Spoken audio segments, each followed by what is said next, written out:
말씀의 제목은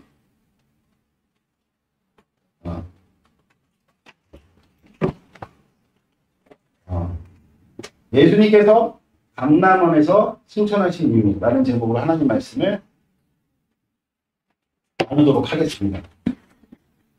주제는 마무리는 또 다른 시작. 이 제목을 가지고, 이 주제를 가지고 우리 같이 한번 말씀을 나눌 텐데, 우리가 지난주에 이제 성령 하나님의 의미하는 것이 예수님의 삼중직이었다 이렇게 배웠잖아요. 삼중직을 우리가 이제 이 땅을 살아가는 우리에게 어떤 의미냐, 세 단어로 제가 여러분들에게 가르쳐 드렸거든요. 첫 번째가 무엇입니까? 포지션. 그렇죠? 그리고 두 번째가 무엇입니까? 두 번째 뭐예요? 파워. 그리고 세 번째가 임미디어시라죠. 임미디어시.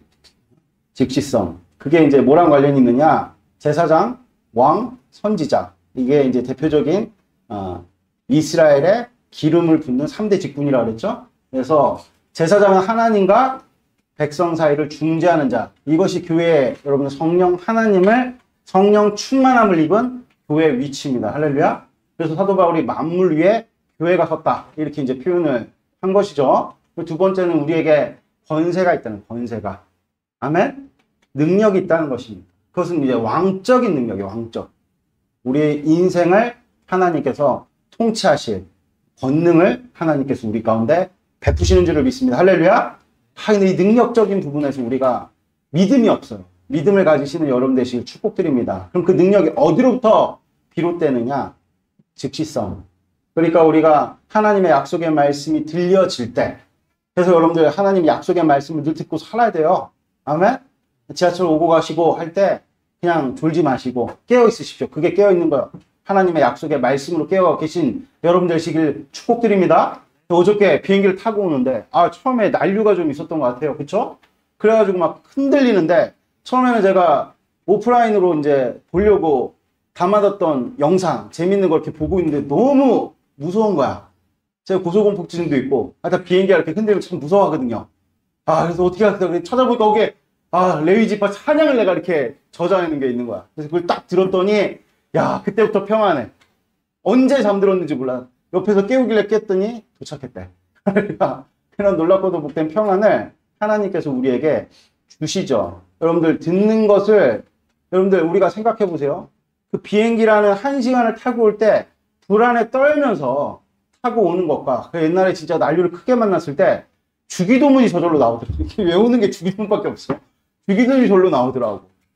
떨면서 여러분들 오는 것과 평안해서 잠자고 오는 것과 두 가지 택하라면 여러분들 무엇을 택하겠어요? 두 번째 택하겠죠. 인생도 마찬가지입니다. 여러분들의 인생을 불안에 떨면서 여러분들 시작과 끝을 채울 것이냐, 아니면 평안한 가운데 시작과 끝을 채울 것이냐, 그것은 여러분들의 선택의 문제라고 제가 늘 말씀드리잖아요. 하나님을 선택하시는 여러분 되시길 축복드립니다. 아멘? 할렐루야. 그래서 주님께서 우리 가운데 평안함을 주시죠. 우리에게 능력이 있어야 됩니다. 능력만 딱 있다 그러면 여러분 우리가 무엇이 두렵겠어요?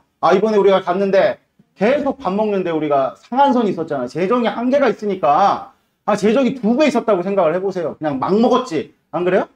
막 먹는 것도 별로 안 좋은가? 하여간에 근데 참 또 섬김이 있어서 풍족하게 우리가 다 먹었어요. 먹고 참 우리 강연자매가 맛집 찾는 거 진짜 1등. 한국에서 잘 찾으면 일본에서 잘 찾더라고. 찾는 곳마다 정말 맛있게 잘 먹었으나 항상 뭐든지 한계가 지어져 있으면 불안한 법이에요. 그렇지 않아요? 능력만 있다 그러면 우리가 뭐가 불안하겠어요? 능력이 없다. 그 능력 어디로부터 오느냐? 들음에서부터 비롯된다. 이것을 여러분들, 그래서 즉시성, 하나님의 약속의 말씀이 선포되는 교회를 가까이 하신 여러분 되시길 축복드립니다. 아멘? 이 세 가지 내용이 이제 뒷받침이 돼갖고 오늘 이제 말씀을 같이 나눌 텐데, 여러분들 예수님이 어디에서 승천하셨나요? 예수님께서 부활하시고 첫 번째 가신 곳은 갈릴리가 맞아요. 갈릴리에서 이제 제자들을 다 만나시고, 그럼 승천은 어디서 하셨느냐? 다시 예루살렘에 돌아오셔서 승천을 하셨습니다. 예루살렘 성에서 하신 것이 아니라 예루살렘이 굉장히 잘 보이는 감람산에서 승천을 하셨습니다. 아멘? 네, 그래서 이 감람산은요, 공생의 기간 예수님께서 자주 가셨던 곳입니다.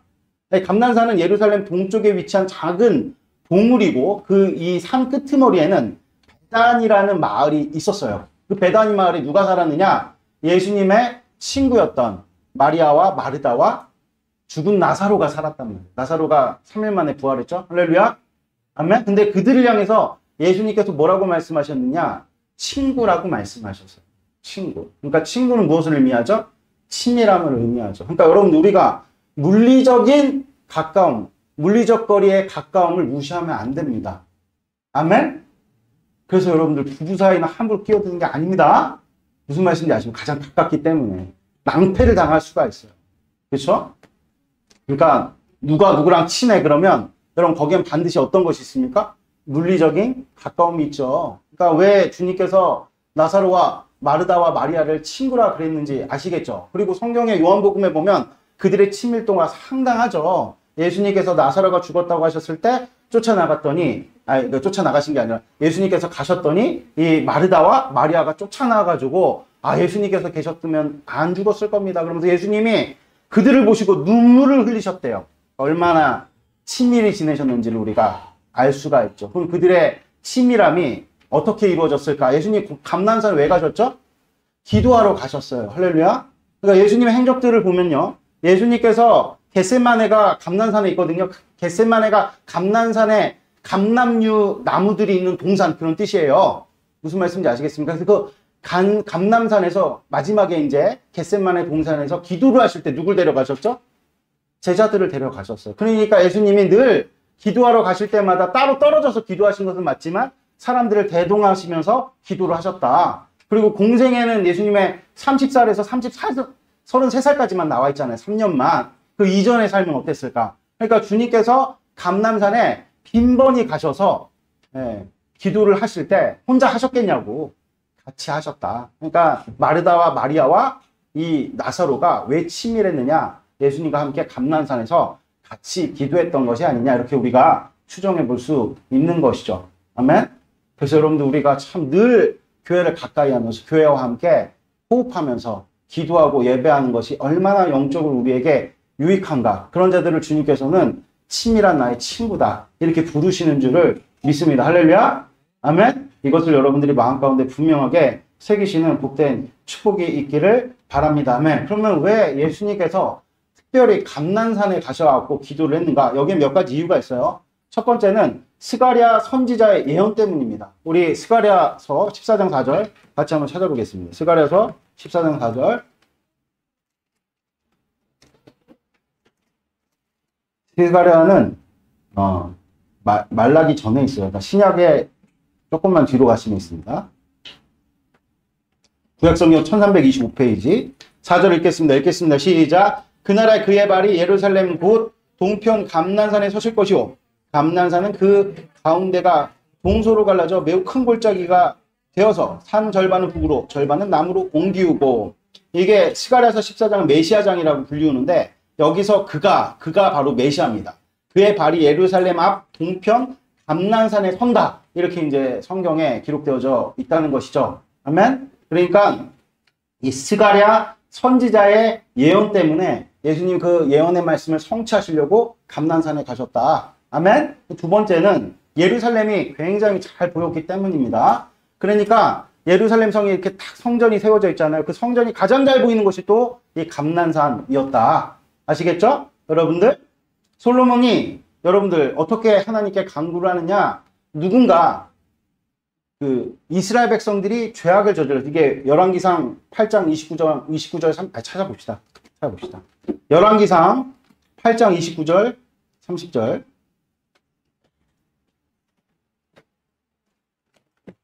열왕기상 8장 29, 30 우리 같이 한번 읽도록 하겠습니다. 29, 30 구약성경 525페이지 같이 읽겠습니다. 시작. 주께서 전에 말씀하시기를 내 이름이 거기에 있으리라 하신 곳이 이 전을 향하여 주의 눈이 주야로 보옵시며 종이 이곳을 향하여 비는 기도를 들으시옵소서. 종과 주의 백성 이스라엘이 이곳을 향하여 기도할 때 주는 그의 간구함을 들으시되 주의 계신 곳 하늘에서 들으시고 들으시사 사하여 주옵소서. 특별히 이제 회개에 관한 내용인데 백성들이 범죄한 일들 때문에 나라가 도탄에 빠져 있을 때 이 성전이 보이는 곳을 성전을 향해서 성전을 보고 기도하는 나의 기도를 들으시고 용서를 해달라 이런 기도문입니다.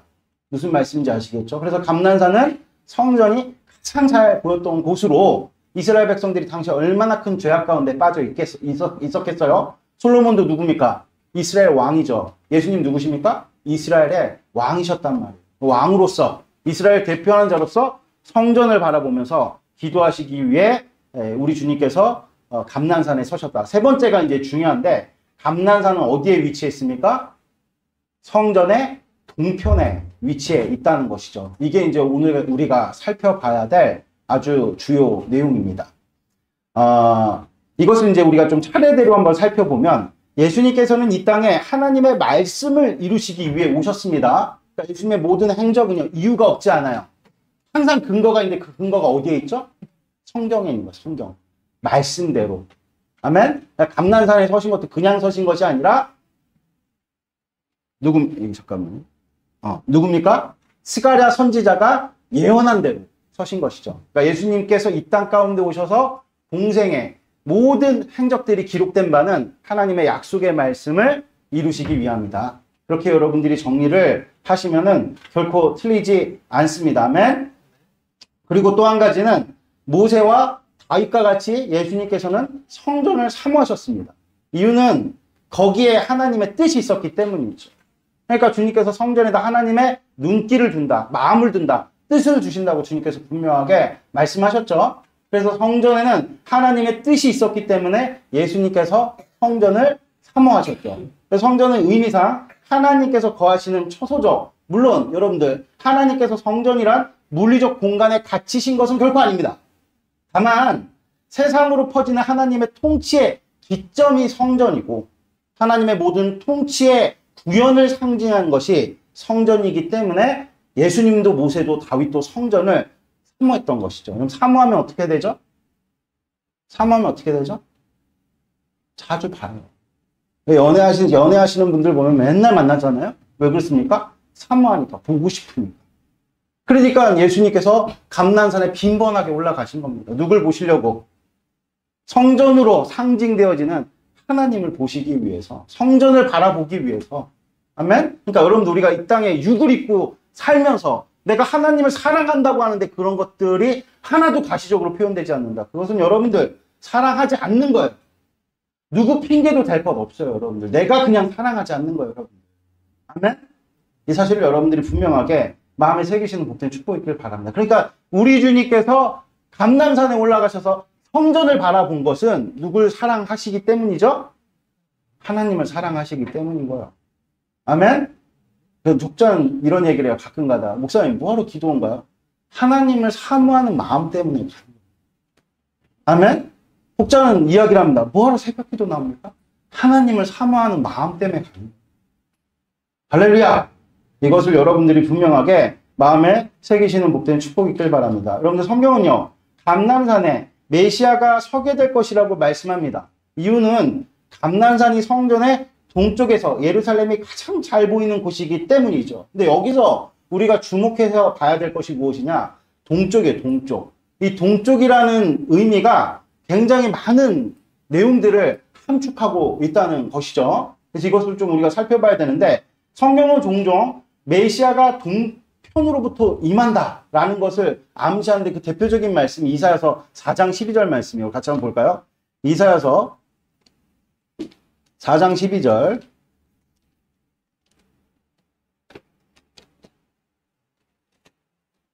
이사야서 4장 12절. 우리 같이 없는데 41장 죄송해요. 잘못 봤어요. 41장.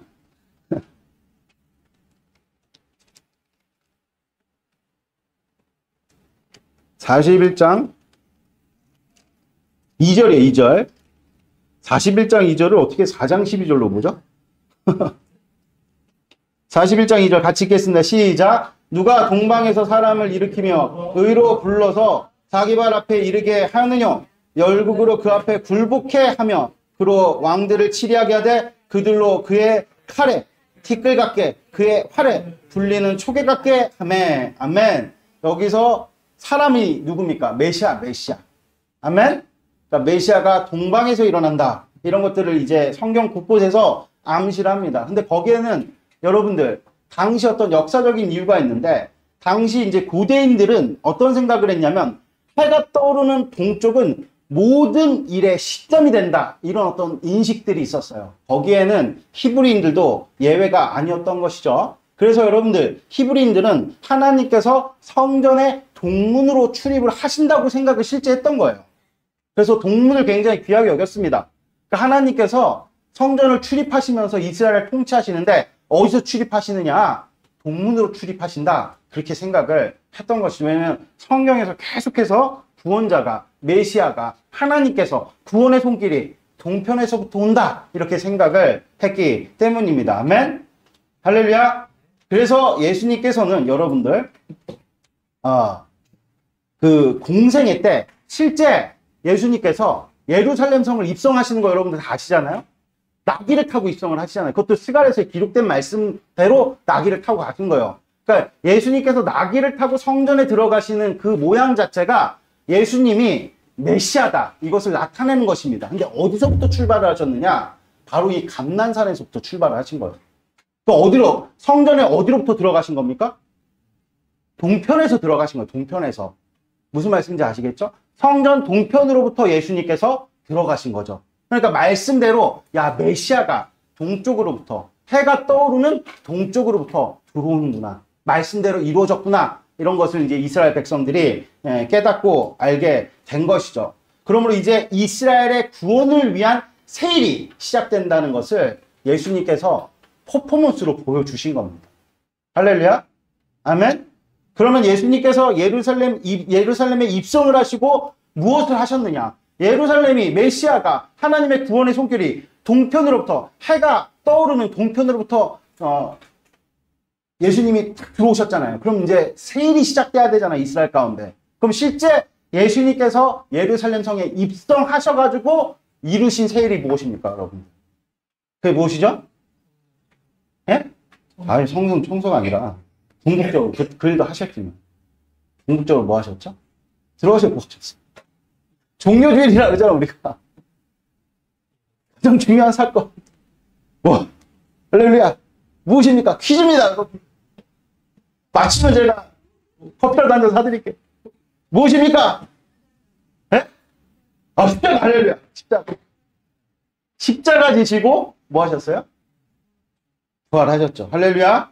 아멘. 이제 커피 한 잔 사드릴게요. 그러니까 십자가, 예수님께서 동편으로부터 예루살렘에 입성을 하셔가지고 뭐 하셨습니까? 십자가 지셨어요. 그리고 부활하셨죠. 그리고 40일 있다가 하늘로, 즉 하나님께로 들려 올라가셨죠. 할렐루야. 이게 예수님께서 예루살렘 성에 입성하셔갖고 행하신 세일이에요. 그럼 그 예수님의 십자가, 부활과 승천이 도대체 우리에게 무슨 의미가 있느냐? 이게 중요한 것입니다. 할렐루야. 아멘. 흥미로운 것은 예수님께서 들려 올라가신 장소가 예수님께서 메시아로서 예루살렘으로 입성하실 때의 기점이라는 거예요. 바로 감난산이라는 거예요. 감난산. 무슨 말씀인지 아시겠습니까? 감난산에서 예수님께서 승천하신 거예요. 제자들은 예수님의 승천을 한동안 멍하게 쳐다봤어요. 그도 그럴 것이 난생 처음 보는 광경인데다가 당장에 그들이 무엇을 해야 할지 몰랐다는 거예요. 그렇죠? 근데 그때 천사들이 다음과 같이 이야기를 합니다. 같이 한번 보겠습니다. 사도행전 1장 9절에 11절.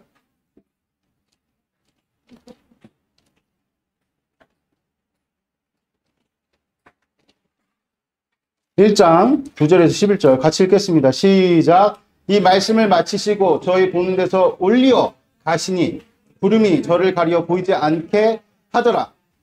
올라가실 때 제자들이 자세히 하늘을 쳐다보고 있는데 흰 옷 입은 두 사람이 저희 곁에 서서 가로되 갈릴리 사람들아 어찌하여서 하늘을 쳐다보느냐? 너희 가운데서 하늘로 올려오신 이 예수는 하늘로 가신 본 그대로 오시리라 하였느니라. 아멘. 그러니까 천사는 예수님께서 올라가신 그대로 다시 오신다고 약속을 했죠. 말씀을 했단 말입니다. 여기에는 여러분들 두 가지 이중적인 의미가 있어요. 첫째는 예수님께서 성령 하나님으로 오신다는 것입니다. 할렐루야. 아멘. 이것이 이미 예수님께서 약속하신 거예요. 이거는 요한복음 14장 26절에 내가 하나님께로 가면 나와 같은 또 다른 보혜사를 너희에게 보내실 텐데 그가 바로 성령이고 너희들로 모든 것을 내가 가르친 말씀과 행적들을 생각나게 하실 이다. 이렇게 주님께서 약속을 하셨죠. 할렐루야. 그러니까 천사들이 너희들이 본 그대로 예수님께서 다시 오실 것이야. 이게 어떤 의미입니까? 성령 하나님께서 임할 것이다. 이런 의미가 한 가지가 있는 것이죠. 그래갖고 여러분들 사도 바울은 성령 하나님을 실질적으로 뭐라고 표현했습니까? 예수의 영이다 이렇게 표현했어요. 아멘? 예수의 영. 두 번째는 실제 예수님께서 올라가신 그대로 오신다는 거예요. 이것은 예수님의 재림을 의미하죠. 여러분들 예수님의 이 재림에 대한 것은 성경의 곳곳에서 여기에 말고도 아주 자세하게 많이 밝히고 있죠. 그걸 지금 다 찾아볼 수는 없고 오늘 주제와도 좀 별개 이야기이기 때문에 그것은 넘어가고 그러므로 예수님은 제자들이 본 그대로 우리 가운데 다시 오실 것입니다. 할렐루야. 그런데 우리는 천사의 말 중에서 이 시대를 살아가는 우리 삶에 주는 의미를 찾아야겠죠. 예수님 언제 오실지 모르니까 그렇죠? 천사는요. 예수님께서 오신 그대로 오실 것이라고 말씀했어요. 그런데 그 장소가 바로 감난원이죠. 여러분 감난산. 이 감난산은 성전 동편에 위치를 한다는 거예요. 그러므로 예수님께서 가신 그대로 오신다는 의미는 동쪽에서 해가 떠서 세상을 비추어 새날을 열듯이 우리에게 새날, 새일이 시작이 된다는 거예요. 아멘? 할렐루야? 그러므로 예수님께서 다시 오신다는 것은 최종적으로 새하늘과 새 땅이 열리는 것이겠지만 당시 제자들에게 그랬듯이 이 땅에서의 새로운 국면이 우리에게 열리게 된다는 것을 의미하는 것입니다. 아멘? 할렐루야? 우리 옆 사람과 인사합시다. 예수님 다시 오셨습니다. 할렐루야. 그래서 예수님께서 감난산에서 승천하신 후 정확하게 10일 있다가 열흘 있다가 이 땅에 성령 하나님께서 오신 것이죠. 즉 천사의 증언이 열흘 만에 성취가 된 거예요. 그래서 예수님께서는 성령 하나님으로 이 땅에 다시 오셨습니다. 물론 가시적이고 육체적인 예수님의 재림은 여전히 보류된 상태이지만 영적이고 의미론적으로 예수님께서 오신 것은 완전히 성취가 된 것입니다. 할렐루야. 아멘. 성령 하나님께서 임하심으로 하나님께서 약속하신 우리의 구원이 이루어졌다는 이야기죠. 할렐루야. 아멘. 구원은 이루어졌어요, 여러분. 아멘. 우리 옆 사람은 인사. 당신 구원 받으셨습니다. 구원 받았습니다. 여러분들 그 구원의 결과가 무엇이냐? 이 땅에 세워진 교회라는 거예요. 우린 다 구원을 가지고 있어요. 근데 그것을 누리느냐? 그것을 그냥 여러분들 우리의 삶의 한 귀퉁이에다가 먼지가 수북히 쌓일 정도로 밀어두느냐? 그 차이일 뿐입니다. 아멘? 구원을 누리시는 여러분들이 축복드립니다. 할렐루야? 아멘? 왜 구원받았는데 구원받지 않는 사람처럼 우리가 살아가야 됩니까? 그럴 수 없다는 거예요, 여러분들. 할렐루야? 그러므로 교회는 언제나 우리 인생의 새일이 시작되는 기점이 된다. 왜냐하면 여러분들 우리가 구원받았다는 증거가 무엇이죠? 교회이기 때문에. 그 구원의 초점이 무엇입니까? 새일이에요. 새일. 새일. 새일. 성령 하나님은 예수님께서 오신 곳, 즉 감람산에서 다시 성전으로 우리에게 들어오신 거예요. 아멘? 그러므로 우리에게 성령 하나님이 오셨다는 것은 새일이 시작된다는 것을 의미해요. 그러니까 다시 한번 말씀드리면 예수님께서 감람원에서 성전, 예루살렘 성전으로 들어오셨잖아요. 그 방향이 어디입니까? 동편이란 말이에요. 동편. 그러니까 예수님께서 구원자가 동편으로부터 성전으로 오신다. 그럼 무슨 뜻이냐? 이스라엘 가운데 하나님의 백성들 가운데 새일이 시작된다. 근데 똑같이 성령 하나님께서 우리 가운데 오신 거예요. 그러니까 성령 하나님 우리 가운데 오셨다는 것은 바로 여러분들 예수님이 어디에서 승천하셨습니까? 감람원에서 승천하셨잖아요. 그쵸? 근데 천사가 뭐라고 얘기를 했냐면 너희가 본 그대로 어떻게 하시나요? 예수님이 오실 것이다. 그럼 어디에서 오시는 거죠? 감람원에서 오시는 거예요. 동편에서 오시는 거예요. 그러니까 성령 하나님 임했다는 것은 어디에서 오셨다는 겁니까? 동편에서 오셨다는 거예요. 새일이 시작된다. 새일이. 할렐루야. 이것을 여러분들이 분명하게 마음에 새기시는 복된 축복이 있기를 바랍니다. 그런데 믿는 자들이 이를 무시하고 새 일이 시작되는 것에 호응하지 않을 때 복음은 공교롭게도 믿는 자 때문에 방해를 받게 된다는 거예요. 여러분, 사탄이 방해하는 것이 아니에요. 믿는 자 때문에 방해를 받는 거예요. 이 방해하려고 하는 것이 이것을 조장하려고 혈안이 되어 있는 것이 바로 이 세상신인 마귀요 사탄이다. 이것을 여러분들 분명하게 마음에 새기시는 복된 축복이 있길 바라요. 그러니까 마귀 사탄하면 그 억감이 우리에게 너무 이렇게 흉측하게 인식이 되어서 좀 괴물처럼 나타난다 이렇게 생각할지 모르겠지만 절대 그렇지 않습니다. 복음을 가리는 모든 것들이 악한 마귀의 세력이다. 할렐루야. 이것을 여러분들 분명하게 마음에 새기시는 복된 축복이길 바랍니다. 그래서 이에 대해서 우리는 깨어있어야 돼요. 깨어있다는 것은 무슨 뜻일까? 새로움에 대한 갈망이 꺾여서는 안 된다는 것을 뜻해요. 다시 말해서 안주하면 안 됩니다. 가정도 직장도 사업도 안주하면 어디서도 하나님의 일하심을 볼 수 없고 볼 수 없게 들을 수 없고 들을 수 없게 맛보고 참여할 수 없다는 거죠. 다시 말해서 예수님으로 인해 주어진 구원은 얻을 수 없다는 거예요. 왜 그럴까요? 메시아 혹은 구원은 동이트는 동편에서부터 시작되기 때문에 무엇보다 우리 신앙에 대해서 안주하면 안 됩니다. 신앙이 정체되면 우리 인생 전체가 진보하는 것 같이 보여도 다 퇴보하는 거예요. 아멘? 제가 말씀드렸잖아요.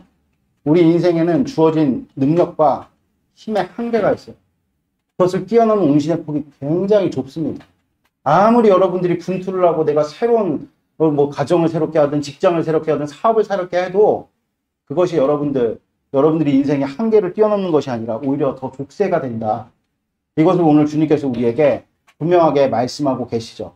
종종 우리는 환난에 빠진 사람들이 은혜를 경험하는 경우들을 많이 봅니다. 왜 그럴까요? 그들은 새로운 국면을 원하기 때문이죠. 그것이 성령 하나님께서 우리에게 이루시는 구원과 결을 같이 하죠. 그래서 여러분들 환난에 빠진 사람들이 은혜를 많이 받는 거예요. 결이 같으니까. 여러분들 우리는요, 북이스라엘의 9번째 왕인 예후가 주는 교훈을 가슴 깊이 새길 필요가 있어요. 여러분들 예후는요, 본래 왕이 아니었습니다. 왕의 군사령관이었어요. 그런데 하나님께서는 당시에 대를 거듭하면서 하나님을 대적했던 북이스라엘의 세 번째 왕조인 오므리 왕조, 이 오므리 왕조를 주님께서 무너뜨리시길 원했어요. 이 오므리 왕조의 마지막 왕이 아방입니다. 아방이 아니죠. 아방의 아들인데 까먹었어요. 하여튼 그 아방이 속한 가문이에요. 근데 대를 거듭하면서 하나님을 대적했어요. 그래서 주님께서 무너뜨리시기를 원했단 말이에요. 그런 뜻을 정했는데 그때 오므리 왕조를 가장 무너뜨리고 싶어 했던 자가 누구였느냐? 그게 예후예요. 예후. 하나님께서는 그런 예후를 들어 쓰셨어요. 예후의 열망이 하나님의 하실 일과 결이 같았기 때문입니다. 물론 예후는 왕이 된 이후에 하나님 따르지 않았어요. 그래서 4대 만에 예후가 세운 왕조도 멸망했습니다. 그러나 하나님께서 북이스라엘 가운데 이루실 새 일에 대해서 가장 열렬히 반응했던 예후는 하나님께 아주 크게 쓰임 받았다는 거죠. 할렐루야. 아멘. 반대로 우리는 여러분들 예수님 참 많이 사랑하죠. 예후처럼 그냥 예수님을 소비하려는 것이 아니라 우린 예수님 참 많이 사랑하는 줄 믿습니다. 아멘. 우리 모든 여러분들 신앙의 시작이 예수님 이용하려고 시작한 사람 없잖아요. 우리가 변질되고 참이 너무 힘드니까 자꾸 그쪽으로 기울어져서 그렇지 우린 여러분들 본질적으로 예수님 사랑해요. 옆 사람 인사합시다. 당신이 예수님 사랑합니다. 인사합시다. 할렐루야. 우리 예수님 사랑해요. 그렇죠? 그런데도 여전히 예수님을 통해 이루실 하나님의 새 일에 대해서 둔감하다면 그것은 너무나도 애석한 일이 아닐 수가 없는 것이죠. 동시에 우리를 향한 하나님의 구원에 대한 열심을 무시하는 것이 될 수 있어요. 그것은 어쩌면 구원을 모르는 세상보다 더 하나님의 마음을 아프게 하는 것일지도 모른다는 거예요. 아멘?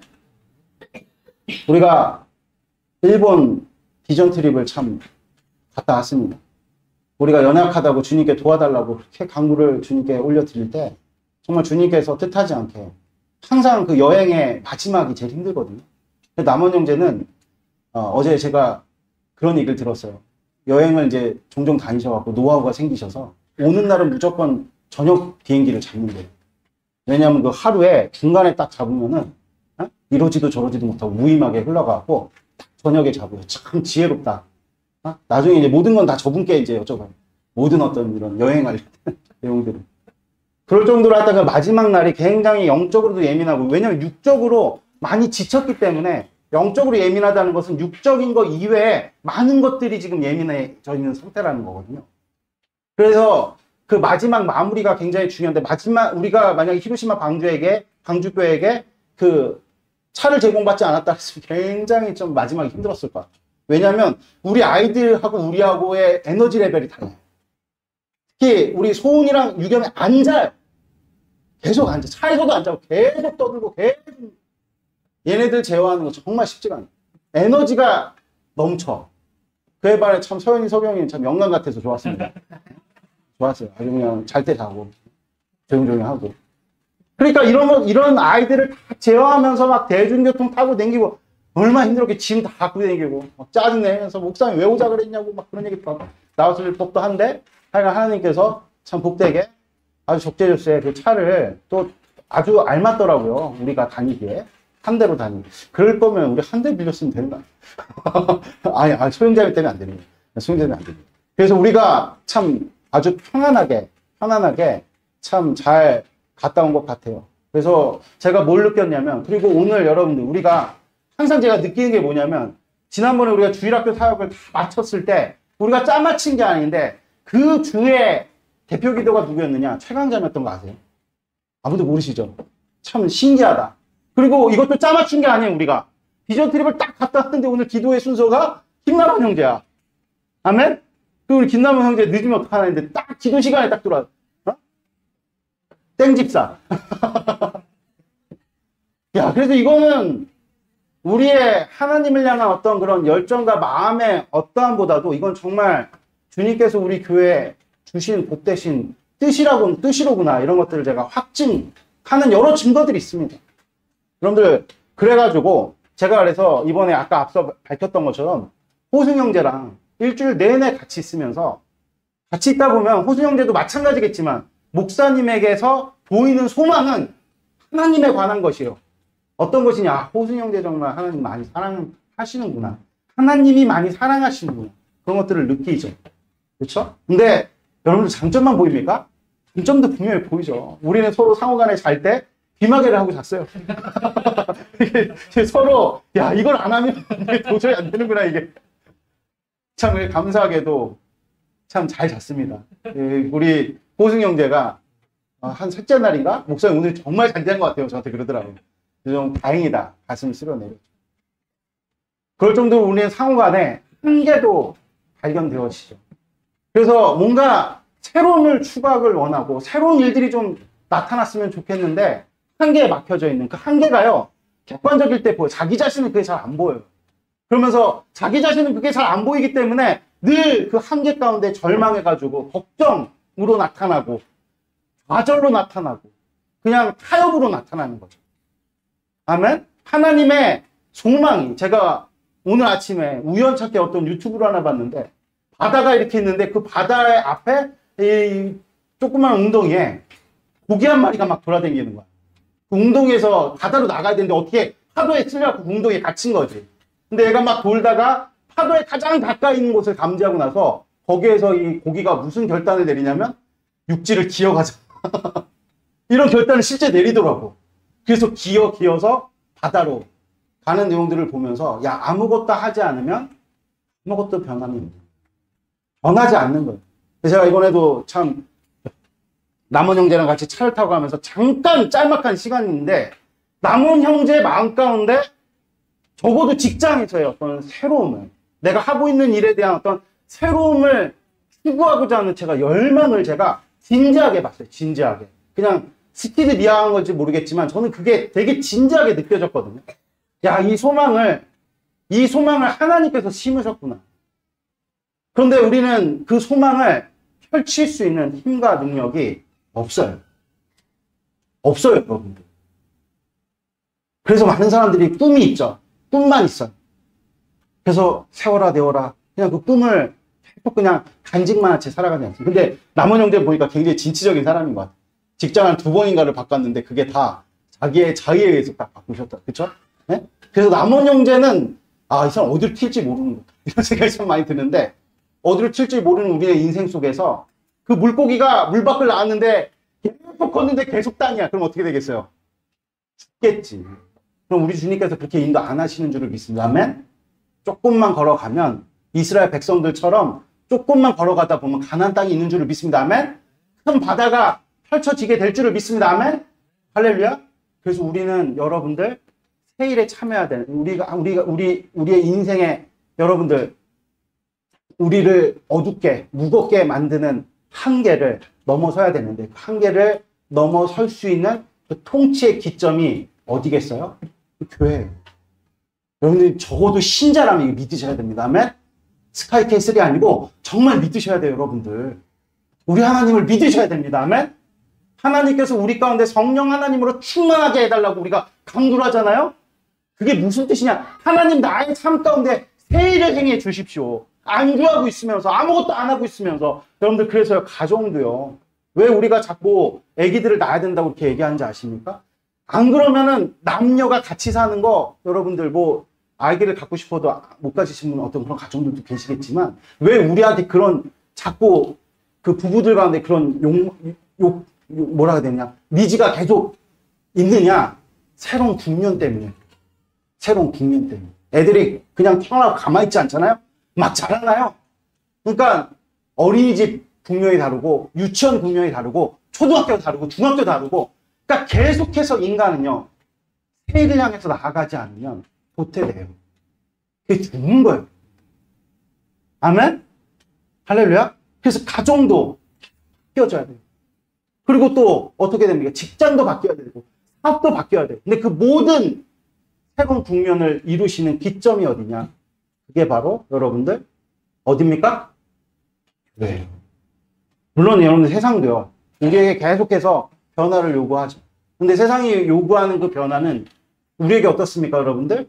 주도권을 우리에게 줍니까? 뺏어갑니까? 뺏어가죠. 노예처럼 끌려가는.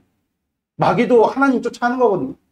여러분 우리 삶 가운데 이스라엘 백성들 가운데 메시아가 임했다. 가장 어두운 때 하나님의 약속의 말씀이 500년 동안 끊겨가지고 이제는 죽을 것 같이 이 하나님께서 바꾸시지 않으면 정말로 나는 이제 죽을 것 같습니다. 라는 부르짖음이 주님께 상달됐을 때 모세도 보내시고 누구도 보내셨습니까? 누구도 보내셨어요? 예수님도 보내셨어. 이 사실을 여러분들 분명히 마음에 새기시는 복된 축복이 있길 바랍니다. 아멘? 그래서 저는 우리 남원 형제의 그 직장에 대한 변화가 됐으면 하는 어떤 그런 갈망. 이것이 남원 형제를 지금 비전 트립 가운데 부르신 이유고 그 비전 트립 이번에 이루는 과정 속에 총무도 하시고 운전사도 하시고 실질적인 회계도 하시고 다 하셨거든요. 할렐루야. 다시 한번 박수. 그래서 제가 이분은 왜 이렇게 원래 또 남원 형제가 이런 거 사사하시는 분이 절대 아니에요. 머리가 좋아가지고 딱 봐서 고생할 것 같으면 안 간다고 제가 그래서 그런 말씀 드렸거든요. 남원 형제가 왜 왔을까? 유겸이 딱 꽂히거든요. 유겸이를 주님께서 마음을 딱 주셔갖고 소은이랑 딱 주셔갖고 유겸이가 여러분들 여기 소은이 없었으면 안 왔겠죠? 그렇죠? 근데 또 소은 엄마가 이거 한다고 했을 때 가장 먼저 선두에 나서도 가고 싶다고 막 외쳤거든요. 이 모든 것들이 하나님이 합력하셔서 선을 이루시는 하나의 일환이구나. 그래서 여러분들 교회에서 새롭게 시작되어지는 일들에 참여하는 자들 가운데 얼마나 많은 그들의 삶 속에 새 일들이 벌어지는지 아십니까? 우린 삼위교회 출신들이니까 우리가 특세하면서 하나님께서 새 일을 이루셨다. 선교 가면서 하나님께서 정말로 새로운 일들을 주님께서 이루어주셨다. 이런 증언들이 왜 이렇게 많은지 아세요? 결이 같기 때문에 그래. 결이 같기 때문에. 아멘? 이걸 여러분들 마음 가운데 분명하게 새기시는 복된 축복이 있기를 바랍니다. 다시 한번 말씀드릴게요. 우리 하나님 사랑합니다. 이 마음은 내가 푼 마음이 아니요 하나님이 우리에게 주신 선물이죠. 할렐루야? 그러니까 우리는 하나님께 늘 아쉬운 거예요. 늘 가난한 마음이 있는 것입니다. 우리 삶은 어려워요. 쉽지 않아요. 죄된 세상이기 때문에. 그래서 우리는 여러분들 안주할 수가 없어요. 그런데 여러분들 너무 이 세상이 몰아닥치는 이 변화에 대한 요구가 너무 지대하게 크다 보니까 하나님께서 이루시는 그 새 일에 대해서 마귀가 어떤 반감을 갖게 만들었느냐? 야, 그냥 인생 뭐 있냐? 안주해. 그냥 너 그냥 있는 그대로의 모습이 딱 좋은 거야. 절대 그렇지 않아요. 여러분들 시간이 계속 가잖아요. 계속 가면요. 보세요. 거울을 딱 두고 보세요. 소영자매 나랑 몇 년 전에 만났죠? 그때 소영자매랑 지금의 소영자매는 근데 거의 동안이지. 누가 얘기해? 이명구 형제? 누굴래? 제 얼굴. 10년 전이랑 지금이랑 거울을 딱 보면 너무 많이 변했어요. 변해요. 계속 변해요. 내가 아니라고 여러분들 외쳐도 계속 시대는 변합니다. 계속 바뀌어요. 계속 우리에게 요구를 해요. 그게 신물이 나서 나 이 세상에 이 세태에 대해서 이 변화되는 것에 대해서 나 마음 닫았어. 그냥 나 그냥 주어진 인생 나 그냥 편안하게 그냥 나 즐기다 살래. 여러분들 그 마지막에 정말로 여러분들이 생각한 대로 될 것 같습니까? 절대 그렇지 않아요. 세상은요 하나님의 통치를 따릅니다. 할렐루야. 하나님은 새 일을 하시는 분이십니다. 그러니까 우리가 천국 가면서 놀고 먹는 것이 아니라 하나님의 새 일에 대해서 우리가 호응하면서 정말 우리가 하나님의 그 새로움에 편승해서 날마다 새로운 인생을 살아가는 것이 천국이거든요. 인생은 내가 원치 않아도 계속해서 변하기 마련입니다. 여러분. 아멘? 그것을 우리가 파국으로 통충으로 고통으로 겪을 것이냐 아니면 하나님의 뜻에 합당하게 만족과 기쁨과 환희로 우리가 그것을 주도하면서 나갈 것이냐는 여러분들의 선택에 달린 것입니다. 할렐루야. 아멘. 그래서 참 제가 남원 형제를 주님께서 이런 세일의 중앙에 두신 데는 삶과 무관하지 않고 남원 형제 잘 들으세요. 남원 형제 삶 가운데 하나님께서 이루실 세일을 주님께서 시작하시겠다는 제스처예요. 여기에 대해서 우리가 아멘 화답해서 정말 주님께 간구할 때 성령 하나님의 충만하시니 여러분들의 인생을 새롭게 하실 줄을 믿습니다. 아멘. 근데 남원 형제뿐만 아니라 우리가 다 같은 마음이었죠. 호승 형제에게도 하나님께서 새일을 이루시기를 원하시고 지금 새일이 일어나야 됩니다. 아멘. 그리고 강현자매도 마찬가지고 저는 이명구 형제의 가정도 마찬가지라고 생각해요. 소영자매도 마찬가지라고 생각해요. 우리 교회 여러분들 하나님께서 새 일을 행하시려고 새 일을 이루셨다면 거기에 대해서 우리는 아무 생각 없이 따라간 것 같지만 절대 우리 하나님이 그렇게 호락호락 하시지 않다. 모든 것들이 다 계획되셨다. 아멘.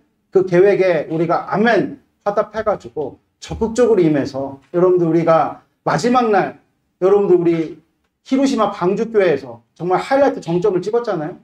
우리가 마지막에 가서 본 게 하나님께서 우리에게 주시고자 하는 진짜 선물입니다. 다시 한번 예배가 새롭게 되어지고 우리의 통치의 여러분들 기점이 이 교회가 다시 한번 주님 앞에 정말 거룩하게 일어서서 여러분들의 인생이 하나님의 도우심으로 하나님의 구원의 손길로 새 일이 시작되어지는 놀랍고도 복된 역사가 있기를 주 예수 그리스도로 축복드립니다. 아멘.